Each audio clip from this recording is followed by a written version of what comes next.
Hey, this is Miss Shann, and I'm here interviewing the Taylor Girls. You guys introduce yourselves. What's up? It's the Taylor Girls. I'm Daisha. I'm Kai. Hey, girls. So can you tell me how you guys got your start? How we got our what? How you got your start? How did you get started with the Taylor Girls and your singing and dancing and stuff? Well, this is Daisha speaking. Taylor Girls originated about 5 years ago. Taylor is me and Ty's last name, which is where we got Taylor Girls from. We started about 5 years ago. Our father was the one who actually inspired us to do music. We had a home-based studio, and we started making music down there because he was already in the music industry. So it just pretty much made sense, to keep the generation going. So we pretty much started doing music and put it out to some of the people that was in our school, and they gravitated to the music that we put out. And the first song that we put out that actually got a lot of buzz was About That Life.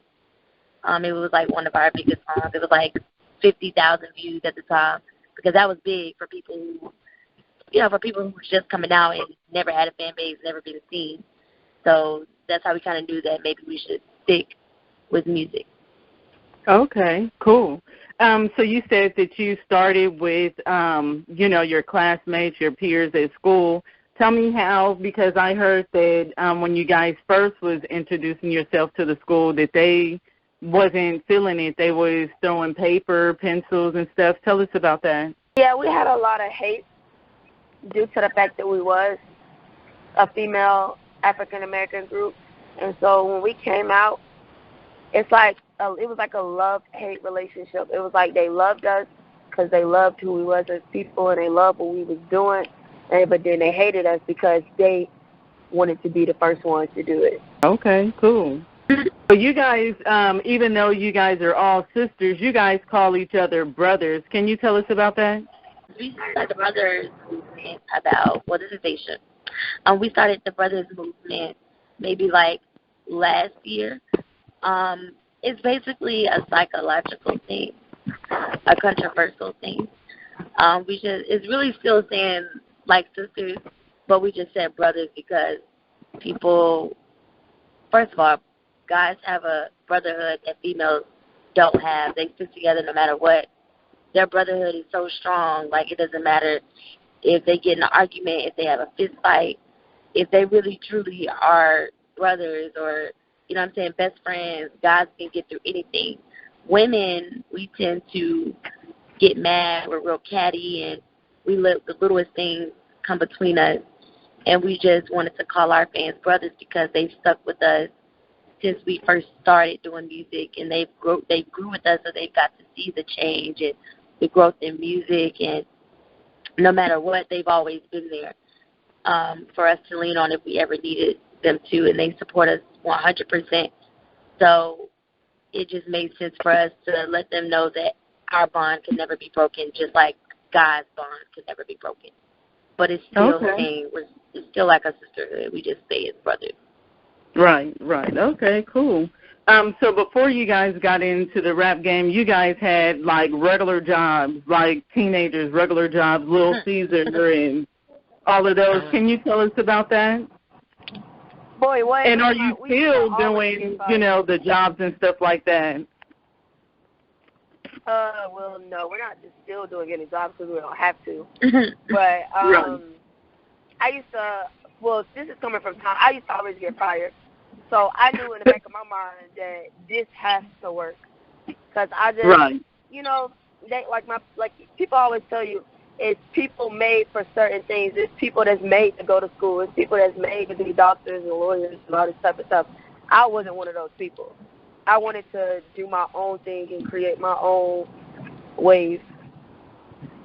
And from Daisha, I job hopped a lot. Like I would be at one job for 2 months and then I'm on to the next job because I never could find a solid place that I was comfortable with.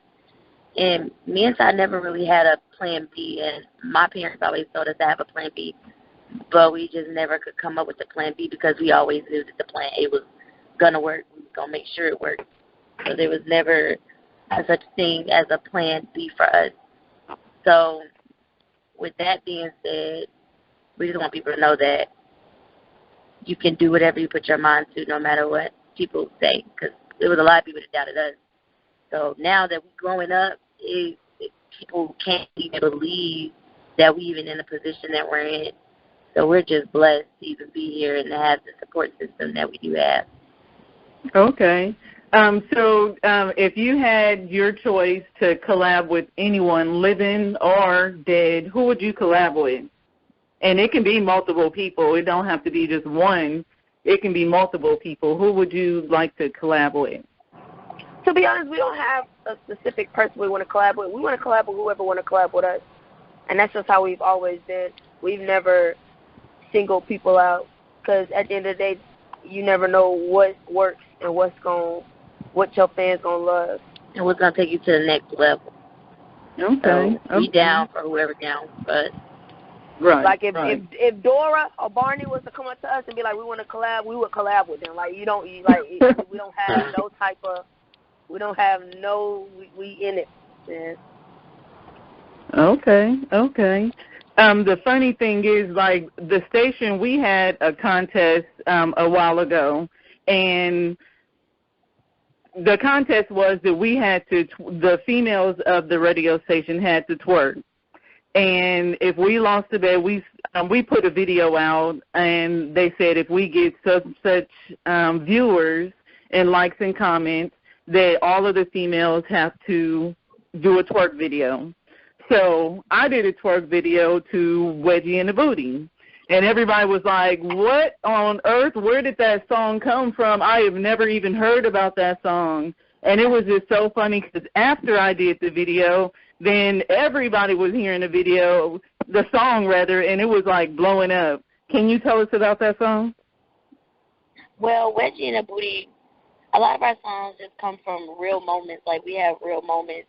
Everybody in this world has had a wedgie, whether it's a diaper wedgie, any kind of wedgie. Everybody in this world has had a wedgie. You can never say that you've never had a wedgie. And females, we get shy, and we want to try to hide behind our girlfriends and try to dig out the wedgie so other people won't see us. We made it possible that you can dig out a wedgie no matter where you at. All you got to do is sing the song when you dig out a wedgie. And nobody will look at you funny because it's a real song. Right. So it was just a real moment that we had in that song came about the same way Still Man did. Okay, cool. And it got over 19 million views. Right, and it's still growing. Like, Wedgie and Still a Man are still growing, and they just haven't even crossed over yet, and they're still gaining views just from where we're at now. So once those two songs cross over, it's going to come right back up in the cycle. Like, they're not done growing. Those songs are going to live forever because they're so funny and animated songs, and they're real songs that people can really relate to. Right.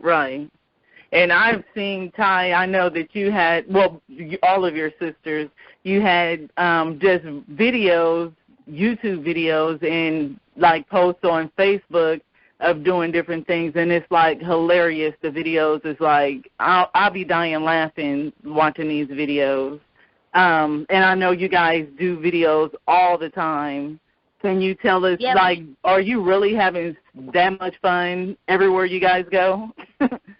I mean, yeah, we actually we have a YouTube channel, and it has over 300,000 subscribers, and we post longer videos because our fans were kind of getting upset that we were only posting videos on Instagram that were only like 30 seconds.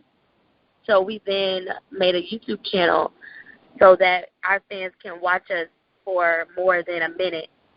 Right. And we still are having fun doing it, so they actually get to see inside of Taylor Girlz live, and they're still able to laugh and see us for longer periods of time. Okay. We're going to make people give us a TV show, so that's what we're doing. Okay. Yeah, and you do have a reality show coming up, right? Yes, we're actually filming for a reality show now. It's really with a lot of upcoming YouTubers, and we're all in one house, and we do different things. I can't really go into detail about it until it comes out, but it's definitely something to look forward to. So You guys just look to that. If you haven't subscribed to our YouTube channel, make sure you do that. It's The Real Taylor Girlz, DAREALTAYLORGIRLZ. That's our YouTube channel. Okay. And tell us about your So You Think You Can Dance tour that's coming up. Well, that tour is really fun. We our next date is the 21st in Savannah. So July 21st, not August. But that's coming up next. We got a lot of different guest appearances on there. If you haven't got your tickets, you guys can go get them ASAP. I think the show starts at like 7 o'clock. But it's going to be lit. It's always lit. Anytime the Taylor Girlz on something, it's going to be lit. Right. Okay. So tell the listeners how they can subscribe to your YouTube, your Instagram, your Facebook. Tell them how they can get in contact with you. On all of our social medias at TAYLORGIRLZ. And they can also subscribe to our YouTube channel, The Real Taylor Girlz, DAREAL Taylor, TAYLOR, Girls, GIRLZ. Okay. And we would like for you guys to do like a freestyle or something before we end the show. Crazy and insane, but I'm little to the game. A lot of people told me that I couldn't and I can't, but I'm changing up the game. They criticize me, help me understand my lane. Once again, can you tell them how they can get in contact with you on your different social media? Follow us on our YouTube channel, The Real Taylor Girlz, DARE Taylor, TAYLOR, Girls, GIRLZ. Our Instagram is Taylor Girlz. All of our social medias have a blue check. So if you type in Taylor Girlz on Google, all of our social media accounts will come up. Okay. Well, before we go, one more time, for the teenage girls and guys who are trying to get into the music industry and they just don't know how, can you guys give them just a little advice on how they can get, just break into the industry? Coming from Ty, they need to just build their own platform. Like, stop looking because what I notice a lot of young people and upcoming people do is they look upon a label to help them when you don't really need a label. What people got to understand is labels need you, so they come to you. So you need to build your platform to where you're untouchable and where people need you and want to come to you for things that they need to promote and stuff. Okay. Well, thank you, girls, for your time. We had fun. I need to say one more thing. If If you guys haven't heard the new song, Georgia, that we have out, we want to make sure that you guys go out and purchase that song. It's $1.29. You can find that on Spotify, Google Play, iTunes, Apple Music. It's even on YouTube. So if you guys don't have the money to support the song, you guys can go to YouTube and just listen to it, comment, subscribe to our YouTube channel also. And we have lyric videos if you want to learn the lyrics to the song also. That's the next song that we have played next. What's the name of the song again? It's called Georgia. Okay. Thank you. Thank you.